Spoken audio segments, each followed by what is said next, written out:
Several years ago, when Megan was just a wee tyke, we had a daddy-daughter night, and we were on our way back up 224, coming back to town. Still a two-lane road at the time, and about 8 cars ahead of us was a head-on collision. 4 cars were in the accident, and it was absolutely brutal. The 7 cars ahead of us weaved through the wreckage and kept going, and so we stopped.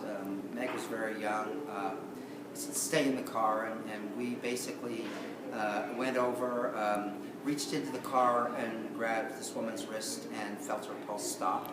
And at that time, the EMTs were coming down the road, so we stopped. And then I looked back at her, and how old were you? Probably 8. 8 years old, and she is just white and looking at this, and I felt so horrible as a parent that a child had to see that. But then the other side of the coin was, the lesson for me is you do have to see these things, and you don't really get to pick when certain events happen. But I know that one, I think it was traumatic for days for you, and it also had a pretty big effect on your life. It did. It kind of changed my outlook and perspective and my goals in life.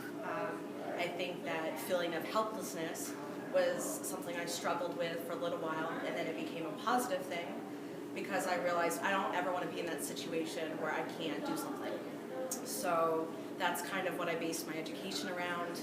I studied emergency health, I got a psych background, I became an EMT, and this was all in DC. So I was doing inner city stuff, was kind of in the mix, functioning as an EMT, and you know, it was really because of that incident. And now I'm looking to further my career in medicine. I'd like to be an emergency medicine PA, physician assistant, and so I think there was definitely a benefit to that.